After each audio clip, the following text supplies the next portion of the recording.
Eh bien, je vous souhaite la bienvenue à Grigny en vous remerciant de vous être déplacé pour cette rencontre avec André Chassaigne, que vous connaissez tous et que je ne présente pas. Voilà, donc Grigny est heureuse de vous accueillir ce soir pour cette rencontre avec le monde agricole. C'est ce qu'on a voulu avec Martial Passy. Et Martial Passy qui est maire de Givors et conseiller général du canton.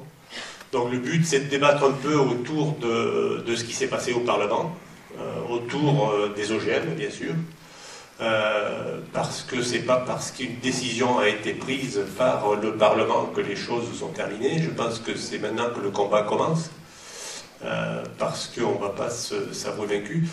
Grigny est une ville hors OGM depuis 1993, je crois. Voilà, donc on est allé, je ne sais pas combien de fois, au tribunal administratif, parce que chaque fois qu'on prend un arrêté, on est déféré. Mais pour le dernier arrêté, on n'est toujours pas déféré au tribunal administratif, ce qui veut dire que l'arrêté est toujours applicable. Voilà. Alors sur Grigny, on a de la culture bio, donc bien sûr qu'on est très très attaché à ce que les OGM ne viennent pas contaminer ce qui se passe sur la commune. Et Grigny a pris aussi comme initiative d'offrir une restauration biologique. Donc depuis le mois de septembre, on n'achète que des produits bio, quand on en trouve, parce qu'on sait que la demande est plus forte que l'offre en matière de produits bio. Mais la restauration municipale est faite à base de produits biologiques et de produits frais. Voilà. Et on va... Comment tu dis? Locaux. Locaux. Mais bien sûr, de préférence locaux, puisqu'on est aussi pour la relocalisation de l'économie et de l'agriculture. Parce qu'on trouve que c'est un peu imbécile de mettre des tomates dans des camions qui viennent d'Espagne, alors que... voilà. Voilà. Toi, tu as affaire des spécialistes, fais attention à ce que tu dis. Et le fait de mettre en place une restauration biologique, ça a aussi un rôle pédagogique au niveau des enfants. Ça leur apprend aussi qu'il y a des saisons et que les tomates ne mûrissent pas en hiver et que les cerises ne mûrissent pas en hiver et qu'on mange des pommes à une certaine époque de l'année. Donc voilà, tout ça fait que Grigny est très très sensible à la lutte contre les OGM. Grigny est une ville aussi qui est hors AGCS depuis pas mal de temps.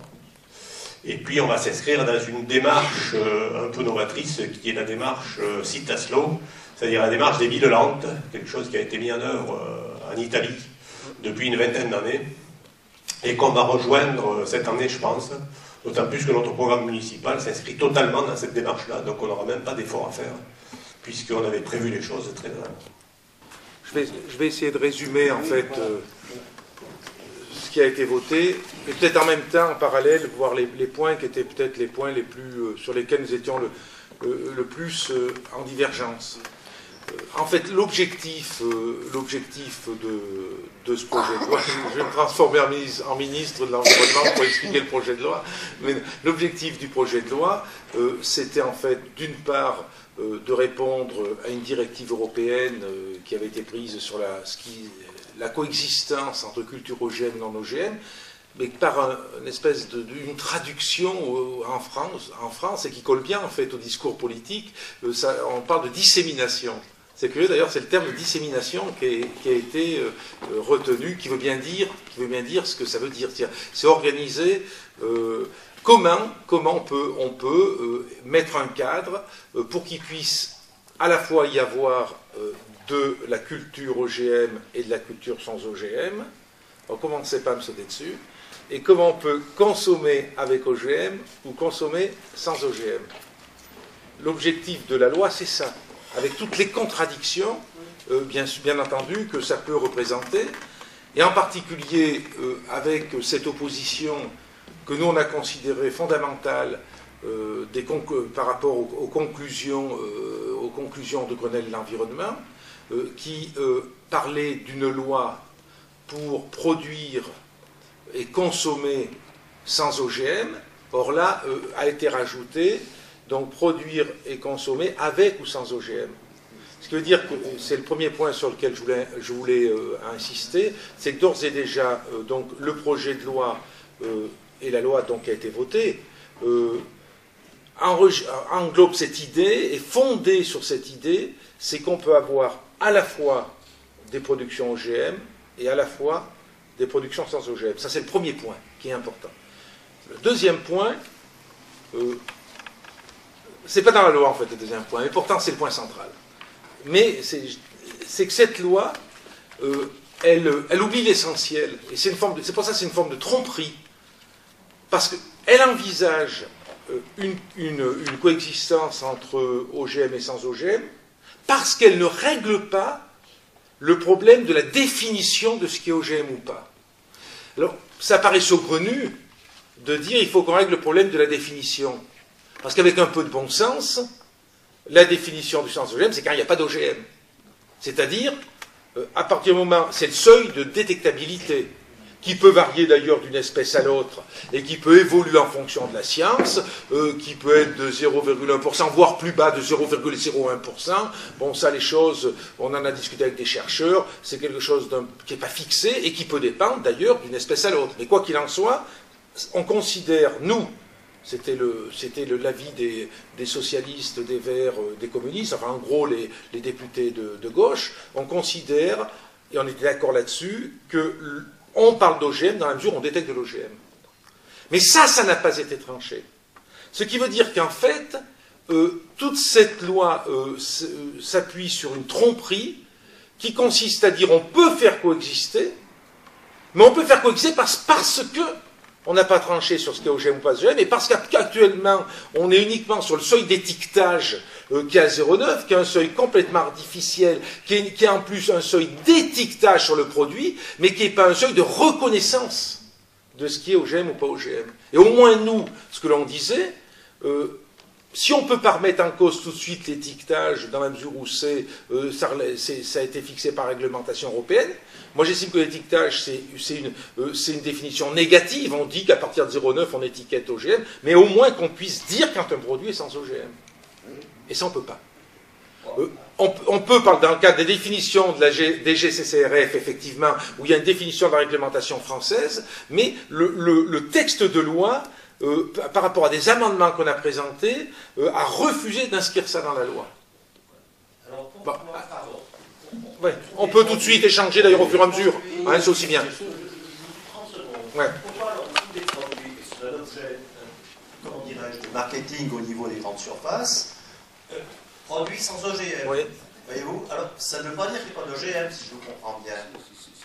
Oui. Voilà. C'est il y a un taux d'OGM qui peut être présent. Alors ça, c'est confus, parce que si on regarde, si on s'appuie sur le seul texte existant en France actuellement de la DGCCRF, donc Direction Générale c'est la concurrence et les prix, en fait, C'est la consommation.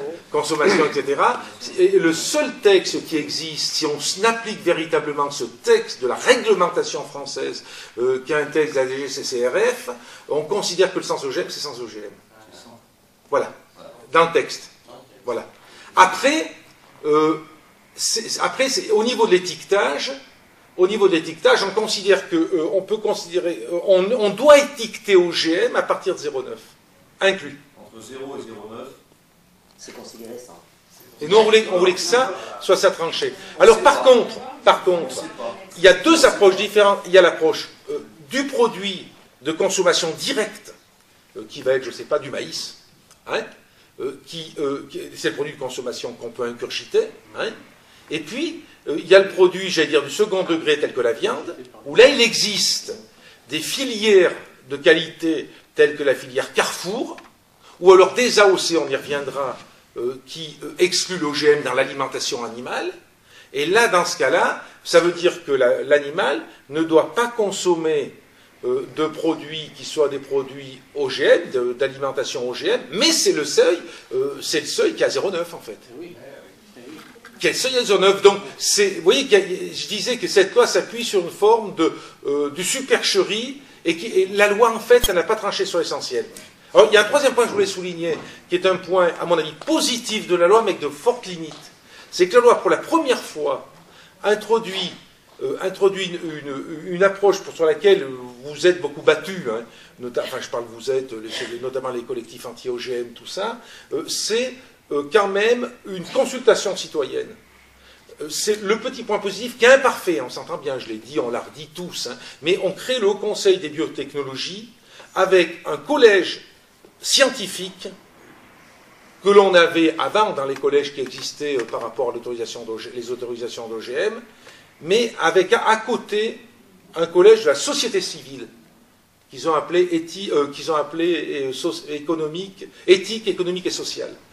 Et donc ce collège de la société civile, pour la première fois, fait entrer dans la réflexion, dans les autorisations ou les refus d'OGM, la société civile et donc des associations qui pourraient être, mais le rôle, on pourra y revenir, je ne vais pas rentrer dans tout le détail, mais le rôle a été réduit et il a un rôle uniquement de recommandation, alors que c'est les scientifiques qui conservent la vie. Autre point sur ce projet de loi, j'en ai tellement parlé, j'essaie de voir un peu les choses qui me semblent les plus importantes. C'est que la coexistence, donc, elle est renvoyée chaque fois au Conseil des biotechnologies, bien entendu, c'est pas la porte ouverte systématiquement, mais c'est une approche qui est une approche OGM par OGM, et avec, nous on considère une approche qui ne va pas tenir compte de toutes les données. On pense notamment la science n'a pas encore réglé la question de la dissémination, on n'a pas encore des certitudes, on a même quelquefois des exemples d'une dissémination qui va très loin, et ça on pense que le collège, c'est des choses qui vont être minimisées. Et puis il y a la question des abeilles aussi qui se pose, et qui est une question très très importante, et qui peut développer une dissémination qui est quasiment incontrôlée, si on peut dire. Vous voyez ce que je veux dire? Donc voilà en gros quelles sont, et puis j'ajouterai pour les faucheurs volontaires qui sont ici, c'est une peine très forte en ce qui concerne le délit de fauchage, qui est une extrême gravité, parce qu'on considère que le délit de fauchage, c'est un délit particulier. À la limite, moi, je vais aller chez mon voisin, ça me plaît pas parce qu'il va mettre telle ou telle culture à 50 mètres de chez moi, je vais abîmer sa culture, mais je ne vais pas traiter de la même façon que le faucheur volontaire qui va détruire un champ d'OGM, par exemple. Vous voyez ce que je veux dire? Ça, c'est une extrême gravité. À la limite, c'est anticonstitutionnel, ça veut dire qu'on crée deux états de fauchage. Si je vais chez Chassaigne, puisque je vais des fois en Auvergne, couper sa pelouse, voilà. Je ne commets pas de délit, sauf s'il est OGM. Voilà, c'est ça. C'est exactement ça. Ça va aller au Conseil constitutionnel, tout ça. Bon, j'ai voulu résumer vraiment le maxi, parce qu'après, il faut que dans l'échange, on puisse préciser les choses. L'amendement. Oui, votre amendement. L'amendement, alors il faut bien comprendre que l'amendement, d'abord, je précise une chose, c'est que c'est l'amendement que je soutenais, que j'avais présenté et que j'ai fait valider par l'ensemble des députés communistes et républicains, par les députés communistes et républicains. Bon, c'est vrai que j'ai beaucoup travaillé sur ce texte de loi. J'avais élaboré avec mon équipe parlementaire et aussi toutes les consultations que j'ai eues localement. Parce que j'ai beaucoup rencontré les syndicats, la Confédération paysanne, le MODEF, enfin, etc. J'ai travaillé avec les Magrins, non, mais je les ai sauvables tout de suite, par contre. Et donc, c'est un travail. Tout ça, ce que je veux dire d'abord, la première chose, c'est que le résultat, quand on a un amendement comme ça, c'est le résultat d'un travail collectif. C'est pas le résultat de l'action d'un député, c'est le résultat d'un travail collectif, d'une réflexion collective, d'une validation, etc. Moi, je travaille beaucoup comme ça. C'est-à-dire, quand j'interviens sur un texte de loi, je ne dis pas que je le fais chaque fois, on ne peut pas le faire chaque fois, mais souvent, par exemple, je travaille en conseil de circonscription, j'essaie de valider ce qui est préparé et tout ça, et je porte plus une parole collective qu'une parole individuelle. La deuxième chose, toujours avant de parler de l'amendement, c'est que les Verts avaient présenté un amendement très proche, les socialistes avaient présenté un amendement très proche, et Louis Giscard d'Estaing m'avait même pris l'amendement que j'avais déposé en commission, il avait repris en séance publique, parce qu'il subissait localement la pression des anti-OGM, mais il l'a retiré, donc en fait, après c'est mon amendement qui est passé, parce que celui des socialistes n'est pas passé, celui des Verts était sensiblement différent, il n'est pas passé non plus. Et le mien est passé, à main levée. Bon, ça c'est parce qu'il correspondait, tel que je l'avais écrit, il répondait à une attente très forte, notamment des élus de la montagne. Donc ça consiste à quoi? Il faut bien comprendre que cet amendement, on peut dire c'est ce qu'on appelle nous un amendement de repli. Il faut bien comprendre ça. C'est ça, vous voyez ce que je veux dire? On a présenté tout un amendement en considérant que la France n'avait pas besoin d'OGM. La France et le monde d'ailleurs, mais je me place dans le cadre de la loi, dans l'état actuel des choses du moins. Hein. Eh bien, donc il faut bien le comprendre, c'est dans le cadre d'une loi qui a pour objectif d'une dissémination des OGM, de développer l'utilisation des OGM au niveau du territoire français. Hein. C'est dans le cadre de cette loi. Donc l'amendement, il consiste à dire le développement des OGM ne doit pas être un développement il doit tenir compte de certaines conditions. et notamment il doit respecter en particulier, et j'avais développé sur 3 points. Le premier point, je m'étais d'ailleurs inspiré sur cet amendement, c'était des propositions qui avaient été faites par France Nature Environnement. J'avais modifié le contenu de leur amendement, mais ils insistaient sur le respect des structures agricoles. Parce que le respect des structures agricoles, si vous voulez développer les OGM, et à mon avis, le Conseil des biotechnologies ne tiendra pas compte de ça, c'est qu'on ne peut pas on peut pas avoir la même approche avec un parcellaire de la Beauce, par exemple, où vous avez de grandes parcelles avec d'immenses propriétés, et un parcellaire des Monts du Lyonnais ou de l'Auvergne, mon Auvergne, avec des parcelles qui sont des fois de d'1,5 hectare, avec une dispersion, et tout ça. Parce qu'ils en étaient à un point à considérer que seule la parcelle contiguë, il pouvait y avoir une contestation, enfin c'était débile. Donc je disais, il faut tenir compte des structures agricoles dans l'approche que l'on a, encore une fois, dans le cadre d'un amendement de repli, vous m'entendez bien, hein, dans le cadre d'une loi qui était là, on essayait d'élever des murs, des garde-fous, quoi. Donc il y avait ça. Et puis un peu ça avec les structures agricoles, c'est aussi des choix de culture, les structures agricoles. C'est aussi des choix, ça peut être un certain type de culture, ça peut être privilégié, y compris le bio, avec tout ce que ça représente. Vous voyez, bon. Ensuite, deuxièmement, c'est le respect des écosystèmes locaux. France Nature Environnement, on parlait d'écosystèmes régionaux. Moi, j'ai parlé d'écosystèmes locaux parce que je considère que l'écosystème, par définition, d'ailleurs, il est très local. Donc, c'est toute l'harmonie que l'on a, l'équilibre que l'on a. Ceux qui sont branchés écolo plus que moi ici, ils savent mieux que moi et pourraient mieux l'expliquer que moi, mais c'est tout l'équilibre que l'on a entre la roche, le sol, la nature, j'allais dire solide, hein, et puis les êtres vivants qui vivent sur cette nature, et notamment dans le cas de la biodiversité. Or, on ne peut pas, par rapport aux OGM, avoir une seule approche agricole, il faut qu'on ait aussi une approche par rapport à la nature. Prenons l'exemple le plus facile à prendre, je n'ai pas de mérite.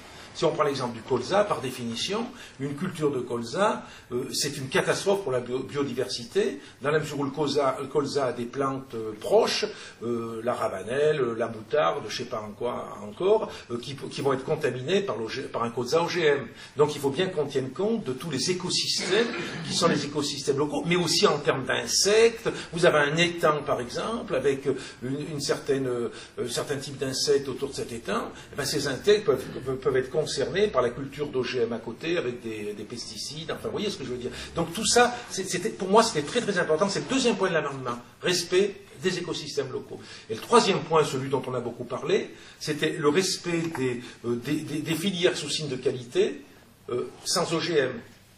C'est-à-dire, de plus en plus, vous avez des AOC, fromagères par exemple. Au niveau de la vigne, chez Toto, je ne sais pas s'il y en a. Mais aussi. Et donc, des AOC fromagères, par exemple, des AOC, qui, dans leur cahier des charges, excluent les OGM.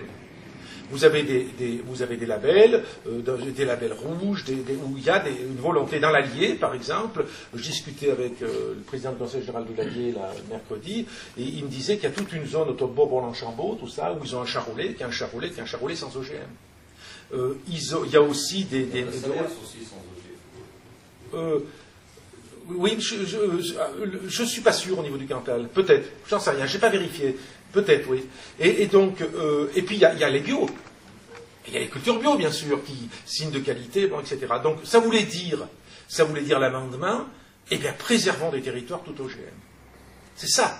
C'est-à-dire, préservons des territoires tout OGM, non seulement en lien direct avec la culture, enfin, avec la production que l'on a, mais aussi d'une façon, avec des entités territoriales, qui seraient des entités territoriales sans OGM. Et en disant ça, c'est plus largement la définition d'une autre approche de l'agriculture. C'est dire, nous, notre choix de l'agriculture, c'est pas une agriculture américanisée, standardisée, Coca-Cola, comme je dis, pour schématiser, qui a comme vecteur, dont les OGM sont un vecteur terrible, avec ce que ça peut entraîner comme domination mondiale, comme l'arme alimentaire. L'arme suprême, terrible. Où quelques groupes semenciers, quelques États auraient l'arme sur tout le monde pour affamer qui ils veulent. Ils n'auront pas besoin de bombes atomiques. Hein.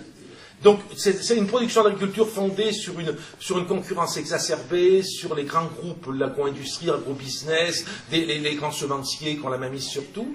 Et puis, une autre conception qui est une conception d'une agriculture qui s'appuie sur une production de qualité, qui est une agriculture qui s'appuie sur les productions de terroir, qui est une agriculture qui maintient l'agriculture paysanne, les petites exploitations familiales, et c'est un autre monde. Donc cet amendement, il avait aussi, derrière tout ça, cette dimension de définir un autre type d'agriculture.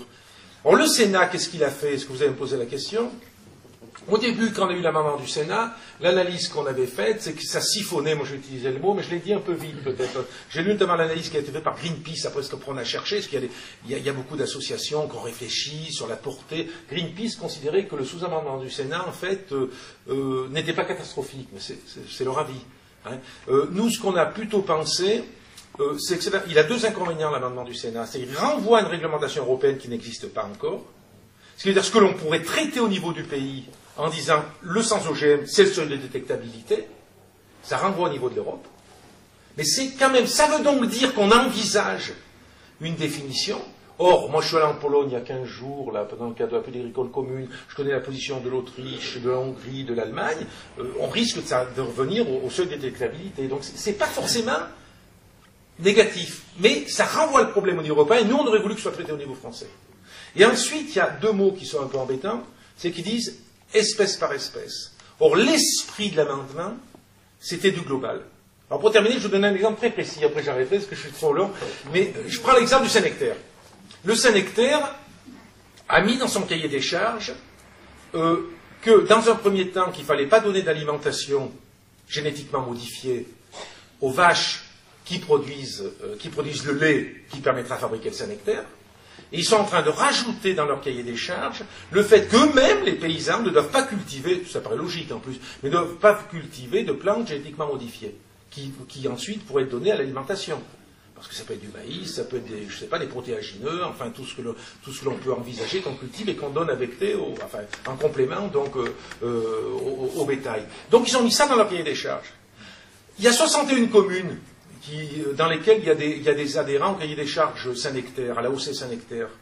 Ça voulait donc dire l'amendement que l'ensemble des 61 communes et les communes contiguës, après c'est des choses qui se définissent par le réglementaire, on s'entend bien, la loi elle ne définit pas tout dans le détail. On avait une zone qui était une zone, moi j'ai évalué à une centaine de communes, puis Dôme-Cantal qui était une zone sans OGM. Le sous-amendement du Sénat, il renvoie à espèce par espèce. Ça veut donc dire que, prenons l'exemple, dans une commune, vous avez un agriculteur qui a l'AOC Saint-Nectaire, qui a signé le cahier des charges, qui lui donne son lait, soit fabrique lui-même du Saint-Nectaire fermier, donne son lait à une laiterie pour fabriquer du Saint-Nectaire laitier, hein, mais lui, il va respecter le cahier des charges sans OGM. Son voisin qui est à côté, il sera en mesure de faire une demande auprès du Haut Conseil des biotechnologies, en disant, moi, je veux faire de l'OGM. Alors bien sûr, il peut dire, alors, soit le Haut Conseil des biotechnologies dit non, parce qu'il y a un risque de dissémination, on va remettre en cause l'AOC s'il y a dissémination, c'était l'objet d'être plus strict, c'était l'objet de l'amendement. Soit le Haut Conseil des biotechnologies va lui dire, oui, qu'est-ce que vous allez cultiver? Ah oui, tiens, vous allez cultiver ça, cette plante-là que vous allez cultiver, elle ne rentre pas dans l'alimentation du voisin qui a sur le cahier des charges, et donc je vous autorise. Donc, ça veut donc dire, et vraiment je termine là-dessus, ça veut donc dire que tout ça, il y a un combat à mener. Il y a un combat à mener. Moi, je le place sur. Moi, je ne me place pas sur le terrain des faucheurs volontaires. Mais enfin, les faucheurs volontaires feront les choix qu'ils feront. Hein. Mais ce combat à mener, Beauvais, l'autre jour, lors de la conférence, on a fait une conférence de presse mercredi à laquelle il a participé. Il disait, lui, dans sa première action, c'était de dire on va demander à toutes les communes de France, les départements, les régions, de prendre des délibérations sur les OGM, comme tu as fait, enfin, comme vous avez fait ici. Hein. Donc, c'est une réponse. Moi, je dis on a un combat à mener auprès du Haut Conseil des biotechnologies, d'abord sur la composition du Haut Conseil, pour être sûr que dans le Haut Conseil, il y ait une parole plurielle et des gens qui ont une approche différente des OGM puissent siéger, s'opposer à ce type de demande. Et ensuite, il faut que sur les territoires, eh bien, je prends l'exemple que ce soit des départements, des parcs naturels régionaux, eh bien, qu'on vraiment on prenne des décisions qui sont des décisions de refus, par exemple, d'une culture OGM. Or, le texte de loi dit qu'on peut, par exemple, sur un parc naturel régional, ils l'ont fait le lendemain où j'ai fait passer mon amendement, pour essayer de trouver une réplique. Alors, voilà les répliques qu'ils ont trouvées. On peut exclure les OGM d'un parc naturel régional Livre-de-la-Forêt. Livre-de-la-Forêt, c'est le mien, excusez-moi. D'un parc naturel régional. Je parle trop vite. Hein, on peut exclure les OGM d'un parc naturel régional. Eh bien, ils ont eu le culot de dire, à condition que la totalité des agriculteurs du territoire refusent les OGM. C'est pas sérieux. Si vous avez 1000 agriculteurs, vous en allez toujours en avoir un ou deux qui dira, enfin, vous voyez ce que je veux dire. Là, ils ont écrit dans la loi, et que ça soit inscrit dans la charte, et quand on sait que les chartes, elles sont votées tous les 12 ans, si par malheur votre charte a été votée l'an dernier, s'il faut réengager une réforme de la charte pour faire rentrer le sans OGM dans la charte, ça ne sera pas facile. Donc c'est pour dire qu'ils ne tiennent pas à ce qu'on ait des limites territoriales. Voilà. Et je vais faire une confidence. On a les uns et les autres, la richesse de l'amendement 252, il a fallu qu'on s'y plonge après, pour essayer de bien comprendre tout ce qu'on... Parce que c'est comme un grand écrivain ou un poète. Hein, il ne comprend pas ce qu'il met dans... La richesse de ce qu'il écrit, ça se révèle ensuite. Des fois, les critiques littéraires, ils trouvent plus ce qu'il y a mis, d'ailleurs, c'était court. Et bien, je dirais que nous, les parlementaires, y compris après le vote de l'amendement 252, on a cogité. Moi, j'ai mis un assistant parlementaire dessus. Je lui ai dit, il faut que tu me trouves la carte des OAOC, la carte des labels, la définition des écosystèmes, la définition des structures agricoles. Maintenant, je peux écrire un livre, hein. Mais ça demande une réflexion pour bien comprendre la portée que ça a. J'ai écrit un article sur Politis, qui a dû paraître cette semaine, une interview. Et pourtant, je suis quelqu'un de... je vais peut-être en faire bondir quelques-uns. Je ne suis pas un anti-OGM forcené. Je veux dire, je ne suis pas quelqu'un de... comment dire... J'ai jamais été engagé, par exemple, dans les faucheurs volontaires. Jamais été engagé dans les faucheurs volontaires. Moi, la conception que... Je dis ça pour bien comprendre. La conception que j'ai, c'est qu'on n'a pas besoin d'OGM. Parce que d'une part, au niveau économique, c'est terrible, ça aura des conséquences terribles en termes de biodiversité, en termes de domination économique, en termes de suppression d'une diversité de riz. Si on prend du riz, mais on peut prendre de multiples exemples, en termes d'abandon de cultures traditionnelles qu'on ferait mieux de développer au lieu d'apporter des semences OGM, etc. Mais moi, je dis, on n'a pas besoin d'OGM en France et dans le monde. Par contre, j'ai pas, d'un point de vue éthique, contrairement à c'est ce que moi j'ai des copains anti-OGM chez moi, on discute souvent, hein. Alors il me faut évoluer aussi dans mes positions. Moi je n'ai jamais dit, dans 20 ou 30 ans, j'en sais rien s'il y aura des OGM ou pas. Vous voyez ce que je veux dire par rapport à la science, moi je tire jamais le rideau. C'est-à-dire que je me dis, il faut quand même que la recherche publique continue à travailler. Moi je sais très bien que les OGM vont jamais résoudre le problème de la faim dans le monde. Mais je suis incapable de dire, dans 20 ou 30 ans, il n'y aura pas des évolutions qui permettront certaines améliorations avec le développement de la science. Et quoi qu'il en soit, je suis contre les OGM aujourd'hui. Hein, et je dis notamment, en m'appuyant là-dessus, c'est que ça va être une domination terrible. Moi, je suis allé, lors de la mission d'enquête parlementaire, je suis allé visiter Monsanto. Hein. Vous arrivez là-dedans, ça vous fout le bourdon. Quand on connaît Limagrin, qui est dans mon département, on allait aussi chez Limagrin, c'est un monstre, Monsanto. Non mais il faut voir, c'est des laboratoires, hein, il doit y avoir 100 laboratoires, je crois, c'est des kilomètres carrés de serre, c'est des milliers de kilomètres carrés de plein champ à côté, enfin, etc. C'est quelque chose d'énorme. Eux, et les meilleurs juristes. On a vécu, une petite anecdote, on était 6 parlementaires, on était reçus, et après on nous a fait visiter, on nous a fait tirer, là, comme dans le film de Muriel, comment elle s'appelle, Robin Muriel, hein, on nous a fait tirer là, avec le canon là, à Gênes et tout le bidule, enfin bon, etc. Ils ont fait sorti le grand jeu. Et après, on a été reçus dans une salle qui était aussi grande que celle-ci, voire plus grande que celle-ci, plus grande que celle-ci. Il y avait une grande table ovale au milieu. Il y avait un immense écran, là, peut-être de, je ne sais pas moi, de 8 mètres de haut qui est descendu, tout automatique. Et au milieu, il y avait une espèce de grand sorcier, un maître de cérémonie qui était le numéro 2 de Monsanto, un grand chercheur, et qui nous faisait une démonstration avec une baguette qui faisait 3 mètres de long, mais franchement, en nous méprisant. Un mépris. Parce que les approches que l'on a, nous, sur l'environnement ou sur l'homme, ils ne connaissent plus. Ils sont dans une espèce de... Moi je dis, c'est un espèce de mouvement. Le libéralisme arrive à une approche sectaire des choses et complètement exclusive de tout. Et donc il nous a fait une démonstration qui nous traitait comme étant des demeurés, en disant qu'est-ce que vous allez vous interroger sur cette question-là, alors que nous, vous voyez, telle partie du monde, on va développer ci, on va développer ça, etc., etc. Leur objectif, derrière tout ça, c'est quoi? C'est le libéralisme, qui, à mon avis, est considéré comme étant une solution qui résout... Oui, mais au sens d'un libéralisme où il y a d'une part libéralisme où il y a les actionnaires derrière, il faut faire du fric. Il faut faire du fric, il faut gagner de l'argent, gagner de l'argent, gagner de l'argent. Et puis, il y a derrière tout ça, ce qu'il y a de pire, c'est la domination du monde.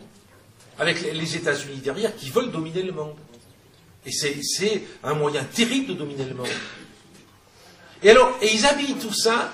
Après avoir visité Monsanto, par contre, on nous amène visiter un truc aussi super prestigieux, mais là, qui fait de la recherche pour les pays en voie de développement, etc., qui se présente sous un jour très, très édulcoré, et tout ça. Mais c'est la chose pour cacher, quoi, en fait. Ils édulcorent leur politique avec quelques semblants d'humanité, quelquefois, à côté. Voilà. Mais c'est terrible.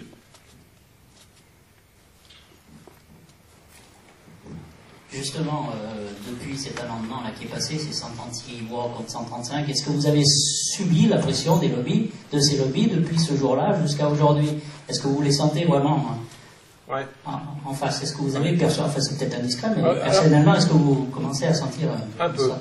Même beaucoup. D'abord, il y a deux choses. Il y a eu l'amendement de 152, donc, qui est passé... c'était un peu avant minuit, il y a un mois, mais c'était en 3 semaines, je ne sais plus. C'est l'amendement que je viens d'expliquer. Et puis il y a eu la semaine dernière, il y a eu le vote de la motion de procédure. C'est autre chose, ça. La question préalable qui a été votée à 136 contre 135. C'est un coup de peau du tonnerre. C'est un coup de peau que les deux tombent sur moi. Et le fait que cette question préalable soit votée, ça faisait 10 ans que ça ne s'était pas produit. La dernière fois, c'était pour le PACS, où la droite avait rejeté une loi comme ça. Bon, ils sont retombés sur leurs pattes, par un artifice constitutionnel et tout ça. Donc, quand j'ai pris l'avion mardi, on monte en avion à Paris, c'est pas très... Enfin, il n'y a pas d'autre solution, on n'a pas de TGV ou des choses comme ça. Je me suis dit, tu vas bien tomber sur les dirigeants d'Imagrin, parce qu'on les voit systématiquement. Effectivement, il y a tous les dirigeants d'Imagrin qui étaient dans le hall, tout ça. Bon, il y en a un qui est venu me parler, pas très content du tout. Pas content du tout. Pas content du tout. Bon, on s'en est resté là, moi j'étais dans mes petits souliers. Et puis hier après-midi, j'ai eu effectivement un appel téléphonique d'un dirigeant d'Imagrin, parce qu'il avait lu l'article que j'avais écrit sur Politis, et pourtant, lisez cet article, franchement, c'est un article mesuré. Hein. Toi, c'est pas... Eh ben, ils étaient furieux. Furieux. Et l'autre jour, il y a un député de Gennevilliers, comment il s'appelle, un député communiste, qui a écouté un député de droite qui discutait avec Hortefeux, qui disait l'Imagrin aura la peau de Chassaigne. Je ne vois pas quelle peau ils peuvent avoir. Surtout qu'avec la poids que je fais, ils auront du mal. Et c'est vrai que ça pose des problèmes. C'est sûr que l'Imagrin, c'est une coopérative, hein, et donc ils ont la main sur toute l'agriculture auvergnate, déjà, et ailleurs. Ce qui montre bien que ce n'est pas une question de nourrir la planète, c'est une question d'avoir la main dessus. Ouais. Parce que Ziegler a dit il n'y a pas si longtemps, la planète, elle aurait de quoi nourrir 12 milliards d'habitants. On est 2 fois moins, et les 3 quarts crèvent de faim encore. Un gosse crève de faim toutes les 5 secondes sur cette putain de planète. Ouais. Et l'Europe, elle brûle des carcasses de viande. C'est ça. Maintenir les cours. Il y a ça. Donc ça, c'est fini, ça. Ouais, bon, c'est le prix. Ouais. C'est vrai que ça va... Toujours révolutionnaire. Ouais. Hein? Mais d'abord, j'ai pris la décision, je vais faire un débat, parce que dans ma circonscription, j'ai 2 arrondissements. Il y a l'arrondissement d'Ambert, qui est un arrondissement très zone de montagne, pour ceux qui connaissent un peu. Il y a beaucoup de petits producteurs, il y a de la production fermière. Mais il n'y a pas de problème par rapport aux prises de position que j'ai vues. Par contre, il y a là aussi l'arrondissement de Thiers. J'ai une partie de la Limagne, moi, sur ma circonscription. Là, ça bouge beaucoup. Alors, je vais faire une réunion, là... le 6 juin, en plein cœur, je vais faire une réunion publique pour expliquer ma position. Je ne sais pas comment ça va se passer, parce qu'ils peuvent se passer le mot, je vais peut-être me trouver avec 200 agriculteurs fous furieux. Enfin, ça ne me fait pas peur, on discutera tranquillement, quoi. Mais je pense que ce n'est pas impossible du tout que j'ai... Alors le maire qui m'accueille, il ne voulait pas, il était embêté. Hein. Il me dit, tu te rends compte, tu viens dans ma commune. Je dis, c'est pas toi qui organise, c'est moi, enfin, etc. Mais c'est vrai qu'il peut y avoir des réactions, mais il faut expliquer les choses. Vous savez, franchement, il y a eu un sondage qui a été fait, bon, ceux qui suivent les choses l'ont vu, c'est une grande coopérative bretonne qui a fait un sondage. Une coopérative, je dirais, proche de la FNSEA, hein, une très grande coopérative, eh bien, la majorité des agriculteurs, ils ont fait un sondage auprès des jeunes agriculteurs, contrairement à ce qu'on peut penser, étaient contre les OGM. À l'Assemblée, les votes ont été obtenus avec le Parti Socialiste, et je dirais grâce au Parti Socialiste d'ailleurs, hein, parce que ça soit l'amendement 252, il y a pas qui a été voté à main levée, il n'y a pas une voix qui s'est perdue, et c'est le groupe dominant d'opposition de la gauche. Moi, j'ai les choses celles que c'est. Et au niveau de la question préalable, c'est pareil. Il y a eu quelques abstentions quand même, je crois, ou du moins des gens qui ne sont pas venus voter. Mais quand même. Voilà, et surtout à droite. Alors le problème, par rapport à l'espoir, après, moi ce que je crois, c'est qu'on a maintenant des... il faut qu'on a des combats à mener. Alors, je n'interviens pas dans les combats que d'autres peuvent mener d'une autre façon. Hein. Ça, j'allais dire, c'est leur affaire, c'est leur choix hein, démocratique. Je parle de la Confédération paysanne, des faucheurs volontaires. En dehors de ça, hein, moi, je crois qu'on a des combats à mener. Alors, premièrement, il faut qu'on s'appuie sur la loi pour essayer d'en tirer, ou du moins de la faire évoluer, y compris dans sa rédaction actuelle. Je prends l'exemple du Haut Conseil des biotechnologies, c'est déterminant, la composition du Haut Conseil. Bon, j'ai présenté un amendement qu'il fallait que ceux qui siègent au Conseil, par écrit, précisent que depuis 5 ans, ils n'avaient pas travaillé, qu'ils n'avaient pas gagné de l'argent à partir d'essais ou de culture OGM ou de recherche sur les OGM. Ça a été refusé. Mais donc il faut qu'on se batte, vraiment il faut qu'on se batte, pour qu'au sein du Haut Conseil des biotechnologies, il y ait des représentants de toute sensibilité, et y compris des chercheurs qui ne sont pas reconnus par leurs pairs parce que justement ils sont des anti-OGM, qu'on soit très attentif au fait qu'on dénonce si la composition de ce conseil, c'est une composition pour l'essentiel de gens qui sont aux ordres. Donc ça, il faudra se bagarrer là-dessus. Et après, ça c'est le collège scientifique, et pareil pour le collège qu'on appelle la société civile, ça sera très important. Ce que je veux dire, c'est que dans le collège scientifique, il existe aussi, on dit même que peut-être pas les meilleurs scientifiques, ça serait trop facile, mais on a des scientifiques dans les associations de défense de l'environnement qui sont super au top. Super au top. Parce qu'ils ont une approche différente, plus, vous voyez ce que je veux dire, plus transversale des choses et tout ça. Donc il faut exiger que dans le conseil scientifique, ce ne soit pas seulement des scientifiques, des super spécialisés, vous voyez ce que je veux dire, hein, mais qu'on tienne compte d'une autre catégorie de scientifiques qui existe maintenant. Et puis dans la société civile, eh ben, qu'il y ait aussi un pluralisme. Donc il y a ça. Où vraiment il y a une bagarre à mener là-dessus pour dénoncer si ce n'est pas le cas. Parce que nous, on avait déposé des amendements qui ont été refusés. On en a quelques-uns encore passés, notamment on a réussi à obtenir qu'ils se réunissent ensemble. J'ai déposé un amendement là-dessus, qu'ils se réunissent ensemble. Parce que il est bien évident qu'un scientifique, il va réfléchir, je ne mets pas en cause hein, le manque d'objectivité, certains forcément vont manquer d'objectivité si en même temps ils passent à la caisse de l'autre côté. Hein. Mais je prends des scientifiques de la recherche publique, on a des gens complètement honnêtes hein, là-dedans, hein. Il y a des gens complètement honnêtes, eh bien ils vont suivre leur logique, il faut que la société civile puisse les interpeller. Or à l'origine ce n'était pas le cas. Un collège se réunissait, l'autre se réunissait à part. Et nous on s'est battu pour qu'il puisse y avoir interpellation du scientifique par la société civile.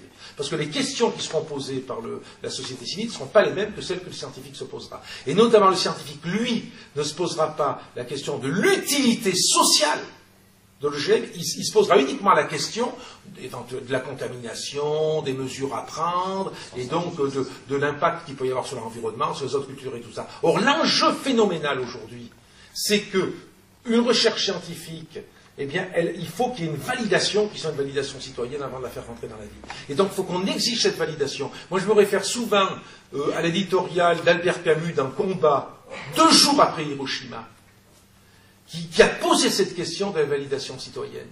Et qui a dit, irons-nous au suicide collectif? Dire, nous-mêmes, les communistes, je le dis, moi-même, mais on a eu pendant longtemps une approche qui était une approche scientiste. On avait hérité dans la continuité du siècle des Lumières, voire de l'Antiquité, depuis toujours, où on considérait que la science, par définition, apportait le bonheur de l'humanité. Et je crois qu'il faut qu'on ait une approche maintenant je crois qu'on c'est pas le cas, on a évolué là-dessus, mais la découverte scientifique et technologique, elle n'a pas de valeur en elle-même. Il faut qu'elle soit confrontée à la validation citoyenne, Il y a des choix qui soient des choix politiques. C'est pas parce que la science apporte quelque chose de faramineux que pour autant ça peut être utile à la société. Vous voyez ce que je veux dire? Et ça, c'est ça qui est déterminant. Donc on va se battre là-dessus. La deuxième chose, il y a tout un tas de lois qui arrivent. Moi, je parle en tant que député, mais ça concerne les citoyens. Il y a des lois qui arrivent dans le cadre du Grenelle de l'environnement. Il y a notamment la loi qui est la loi d'orientation qui devrait être discutée avant l'été. Comme j'ai appris hier Sarko avait dit, repoussons-la à l'automne parce que ce n'est pas le moment. Le Conseil économique et social, semble-t-il, on leur a dit que ce ne serait pas discuté avant l'été. Elle devait discuter avant l'été. Alors c'est une loi qui, notamment dans son article 27, je crois, touche des domaines sur lesquels on peut remettre le combat par rapport aux OGM, puisque ça concerne la culture biologique, avec le fait de monter à 6% en 2013, je crois, je ne sais plus, et ensuite à 20% en 2020. Enfin, je ne suis pas sûr des dates. Mais il y a des choix donc de culture sur la culture biologique. Il y a des choix sur l'alimentation de la restauration collective, avec des objectifs précis aussi. Et il y a aussi la certification environnementale pour l'agriculture. Là, avec ces trois cas, la culture biologique, la restauration collective bio, et puis